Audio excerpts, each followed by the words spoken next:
भोपाल से बड़ी खबर है, जहां स्लॉटर हाउस में गौकशी का जो मामला है वो निकलकर सामने आया। एसआईटी ने नगर निगम ऑफिस से दस्तावेज जब्त किए। संदिग्ध अधिकारी जांच के दायरे से बाहर है। स्लॉटर हाउस के संचालक असलम से पूछताछ जारी है।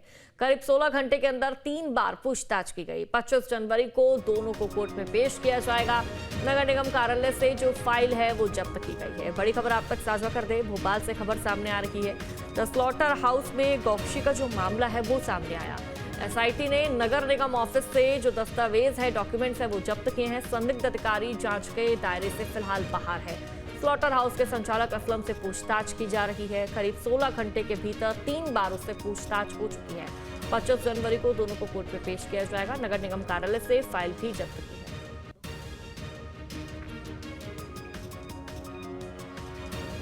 तो स्लॉटर हाउस में गौकशी का मामला, और देखिए इस पूरे मामले में असलम की गिरफ्तारी हुई। 16 घंटे का वक्त बीत चुका है और इन 16 घंटे में 3 बार असलम से पूछताछ हो चुकी है। संदिग्ध जो अधिकारी है वो भी कहीं ना कहीं जांच के जो दायरे से फिलहाल बाहर चल रहे हैं, लेकिन पुलिस के रडार पर है। पुलिस लगातार नजर बनाए हुए है। तो एसआईटी ने नगर निगम ऑफिस से कई जो दस्तावेज है वो बरामद किए। संदिग्ध अधिकारी जांच के दायरे से फिलहाल तो बाहर है। स्लॉटर हाउस के संचालक असलम से पूछताछ लगातार जारी है। 25 जनवरी को कोर्ट में इनकी पेशी होनी है और उसके बाद कोर्ट द्वारा देखना होगा अब क्या कुछ निर्णय लिया जाएगा। एसआईटी ने नगर निगम ऑफिस से दस्तावेज यहां पर बरामद किए हैं और ये आप देखिए ग्राफिक्स के जरिए आप समझिए। चीन भेजी जाती थी हड्डियां। स्लॉटर हाउस का इंटरनेशनल कनेक्शन क्या है वो आप समझिए। भोपाल स्लॉटर हाउस मामले में बड़ा खुलासा, अरब देशों में सप्लाई किया जाता था गौमांस, चीन भेजी जाती थी हड्डियां। संचालक असलम कुरैशी से पूछताछ में बड़े खुलासे हुए हैं। लगातार पुलिस को गुमराह कर रहा है आरोपी असलम। माल की पैकिंग केवल स्लॉटर हाउस में हुई थी। असलम के बिजनेस पार्टनर्स करीबी गुर्गों की जानकारी भी मिली है। तो देखिए जो विदेशी इनका कनेक्शन है वो निकलकर सामने आया है कि कैसे कैसे विदेशों में जो माल है सप्लाई होता था। स्लॉटर हाउस का इंटरनेशनल कनेक्शन, जिसमें भोपाल स्लॉटर हाउस मामले में एक बड़ा खुलासा हुआ है और एक खुलासा काफी चौंकाने वाला है। अरब देशों में जो गौमांस है, गौमांस की सप्लाई होती थी और चीन गौमांस की जो हड्डियां हैं वो भेजी जाती थी। संचालक असलम कुरैशी से पूछताछ में बड़ा खुलासा हुआ और ज्यादा जानकारी साझा करेंगे संवाददाता अंकित श्रीवास्तव हमारे साथ लाइव जुड़ चुके हैं।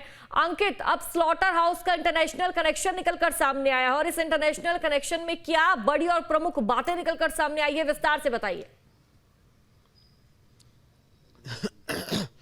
जी बिल्कुल, यदि हम बात करें तो लगातार जिस तरीके से गौमांस राजधानी भोपाल में 26 टन मिला था उसको लेकर जो है पूछताछ की जा रही थी। हालांकि मुख्यमंत्री डॉक्टर मोहन यादव ने इस पर संज्ञान लेते हुए इस पर एसआईटी गठित करने के आदेश दिए थे, जिसमें वरिष्ठ पुलिस अधिकारी शामिल थे।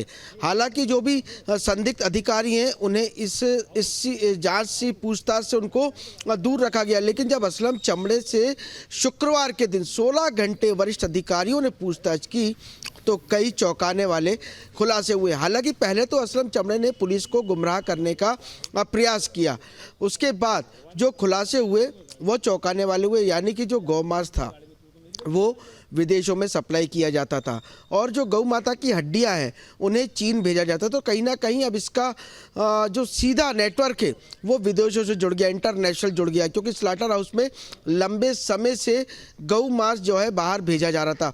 हालांकि ड्राइवर से भी अलग कमरे में जब पूछताछ की गई, जो ड्राइवर था शोएब, जो कि ये गौ मांस लेकर जाता था और उसे मुंबई तक गौ मांस ले जाने के एक ट्रिप के 15,000 रुपये असलम चमड़े की तरफ से मिलते थे।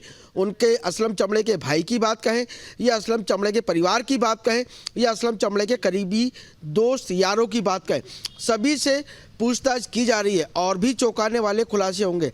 हालांकि असलम चमड़े को 25 जनवरी को कोर्ट में पेश किया जाएगा और हो सकता है कि आगे भी रिमांड की मांग की जाए, क्योंकि जो ये खुलासा हुआ है ये लंबे समय से गौमांस काट कर भेजा जा रहा था। हालांकि असलम चमड़े ने पूछताछ में ये भी बताया है कि केवल भोपाल के स्लाटर हाउस में इस मांस की पैकिंग हुई थी। हालांकि ये मांस आगरा की किसी फूड कंपनी से आया था। तो कहीं ना कहीं अब आगरा से किस कंपनी से ये फूड आया था, उन कंपनी के अधिकारियों से भी बात की जाएगी। और आगरा से भोपाल कैसे पहुंचा, बीच में क्योंकि चेकिंग पॉइंट होते हैं, तो इतनी बड़ी तादाद में मांस कैसे पहुंचा। हालांकि साफ दिख रहा है, क्योंकि ये असलम चमड़ा जिस तरीके से पुलिस को, एसआईटी टीम को गुमराह कर रहा है, हालांकि सच तो बोल रहा है कि विदेशों तक माल जाता था, तमाम इसमें लोग शामिल थे। अब तमाम जितने भी लोग शामिल थे, हर एंगल से अब एसआईटी की टीम जांच में जुट गई है, या वो नगर निगम हो या वो तमाम अधिकारी हों जो इसमें संलिप्त थे। हालांकि स्लाटर हाउस में जितने भी कर्मचारी थे उन सभी को जो है हटा दिया गया है। फिलहाल ये प्राथमिक कार्रवाई है। उसके बाद कि असलम चमड़े का जो कनेक्शन है वो नगर निगम से कैसे लिंक हो रहा है, नगर निगम का क्या कोई अधिकारी भी इसमें संलिप्त है, किसी अधिकारी पर गाज गिर सकती है आगामी दिनों में? जी बिल्कुल, कहना साफ होगा, क्योंकि इतना बड़ा कारनामा करना, क्योंकि नगर निगम जब बैठक में था उसके बाद ये ट्रक निकलने की परमिशन मिली थी। कई सवाल जो है खड़े हो रहे हैं, क्योंकि इतनी बड़ी तादाद में मांस बाहर निकलना, यानी कि 26 टन मांस बाहर निकलना बिना नगर निगम की परमिशन के नहीं निकलता। तो किस अधिकारी के उस पत्र पे साइन थे। हालांकि डॉक्टर गौर की बात कहें तो डॉक्टर गौर ने भी एक फर्जी सर्टिफिकेट बनाया था जिसमें बफेलो के मांस का जिक्र था। हम सभी ने देखा था जिस तरीके से जब हिंदू संगठन, भवानी संगठन के लोगों ने पीएचक्यू पुलिस कंट्रोल रूम के पास इस ट्रक को रोका था, उसके बाद ड्राइवर ने सीधे तौर पर अकड़ते हुए वो लेटर दिखाया था कि ये बफेलो का मांस है। हालांकि बजरंग दल के लोग या हिंदू संगठनों की बात कहें या भवानी संगठन की बात कहें, सभी लोगों ने इसकी जांच करवाने का दबाव डाला। हालांकि वहां पर जिला प्रशासन के तमाम अधिकारियों ने साफ तौर पर कह दिया था कि ये बफेलो का मांस है, क्योंकि यदि इस पूरे मांस को हम रोकेंगे तो करोड़ों रुपए का नुकसान होगा। उसका हर्जाना कौन भरेगा? उसका हर्जाना भरने के लिए भी हिंदू संगठन के अध्यक्ष चंद्रशेखर तिवारी ने बात की थी कि जितना भी होगा आप पूरा मांस भेजिए, मैं इसका, अगर ये बफेलो का मांस निकलता है तो मैं इसके जो भी नुकसान होगा, नगर निगम का हो या स्लाटर हाउस का हो या असलम चमड़े का हो, मैं उसका पैसा भरने को तैयार हूँ। तो कहीं ना कहीं प्रशासन भी जो है अब सख्त हो गया था। उसके बाद जैसे ही हिंदू संगठन के लोगों ने अलग अलग जगह से मांस को निकाला, क्योंकि हो सकता है कि कुछ मात्रा में मांस गऊ मांस हो, कुछ मात्रा में मांस बफेलो मांस हो, कहीं ना कहीं असमंजस चल रहा था। जैसे ही अलग अलग कोनों से टुकड़े निकाल के मथुरा जांच सेंटर भेजे, तब स्पष्ट हो पाया कि ये पूरा गऊ मांस था। तो कहीं ना कहीं जिला प्रशासन के अधिकारी भी कहीं ना कहीं गुमराह कर रहे थे लोगों को। हालांकि एक बड़ा सवाल ये भी खड़ा होता है कि मात्र 15 पैकेट जो है वहाँ से गऊ मांस के निकाले गए थे, बाकी मांस कहाँ गया? एक बड़ा सवाल खड़ा होता है, क्या मांस जहां पहुंचना था वहां पहुंच गया? कई स्तरों पे जो है अब एसआईटी जांच कर रही है। क्या वो मांस का क्या किया, जो मांस रखा था गाड़ी में, क्योंकि 26 टन मांस कम नहीं होता। हालांकि जो बचा हुआ मांस है वो कहाँ गया, एक बड़ा सवाल खड़ा होता है। उसके बाद जो नगर निगम के अधिकारी है, नगर निगम की बात है, क्योंकि निगम की बैठक में ये प्रस्ताव पे साइन हुआ था कि इतनी तादाद में जो है मांस बाहर जाएगा, स्लाटर हाउस से निकलेगा। क्योंकि स्लाटर हाउस से जैसे ही ट्रक पीएचक्यू पहुंचा, उसके बाद पूरा खुलासा जो है सबके सामने आया। और गौ माताओं को काटने का सिलसिला जो है लंबे समय से चला आ रहा है, क्योंकि चीन को गौ माताओं की हड्डियों की ज़रूरत है, तो विदेशों में गौ माता के मांस को पसंद किया जाता है। क्योंकि साफ ये असलम चमड़े ने जो अपने बयानों में कहा है, इससे साफ नज़र आता है कि यहाँ से जो है भोपाल से स्लाटर हाउस से मांस निकल के मुंबई जाता था, मुंबई से फिर शिप के द्वारा जो है विदेशों में जाया करता था। हालांकि शोएब ने भी एक बड़ी जानकारी दी है। शोएब ने भी पूछताछ में जानकारी दी है कि मेरा केवल इतना मतलब था कि ये ट्रक जो है मुझे मुंबई छोड़ना है और उसके मुझे 15,000 रुपये मिलते थे। कहीं ना कहीं कई सच सामने आ रहे हैं और भी सच सामने आएंगे, क्योंकि 25 जनवरी को अब असलम चमड़े, जिस तरह से आप देखिए कि भोपाल से इसकी शुरुआत हुई और जो बिजनेस है वो सिर्फ और सिर्फ इंडिया तक सीमित नहीं था, भोपाल तक सीमित नहीं था, बल्कि विदेशों में भी ये जो बिजनेस है फल फूल रहा था। साफ तौर पर जाहिर है अंकित, देखिए इस पूरे मामले में सिर्फ असलम ही संलिप्त नहीं होगा, बल्कि इसके साथ जो और भी साथी हैं वो भी संलिप्त होंगे, क्योंकि अरबों देशों में जो अरबी कंट्रीज है, अरब के जो देश है, वहां पर इस माल को सप्लाई किया जाता था। चीन में तो इस मांस की हड्डियां तक बेची जाती थी। तो कौन कौन से व्यक्ति असलम के साथ इसमें शामिल है? क्या उसका कोई बिजनेस पार्टनर जिसका नाम उसने अब तक कबूला हो, लिया हो और वो पुलिस के रडार पर हो?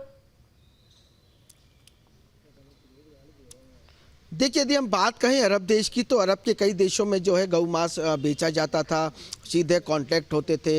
हालांकि इसमें कई दलाल सामने आएंगे। मैं आपको जानकारी दूं, जैसे भोपाल से माल निकला, मुंबई पहुंचा तो इसके बीच में एक दलाल सेट होगा। मुंबई से अरब देश पहुंचा माल, उसके बीच एक दलाल सेट होगा।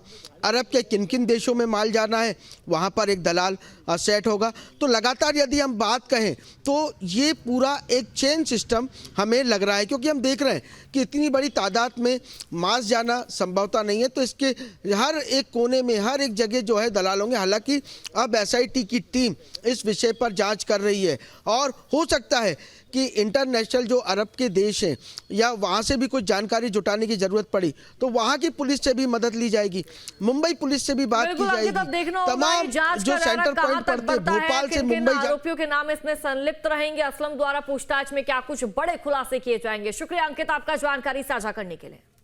आपके मोबाइल पर तुरंत आएगी ब्रेकिंग न्यूज, स्क्रीन पर सबसे पहले दिखेगी बड़ी खबर, देश दुनिया की हर खबर एक जगह। अब आपके मोबाइल पर तुरंत फटाफट इंस्टॉल कीजिए न्यूज़ नेशन ऐप और रखिए खुद को अपडेट।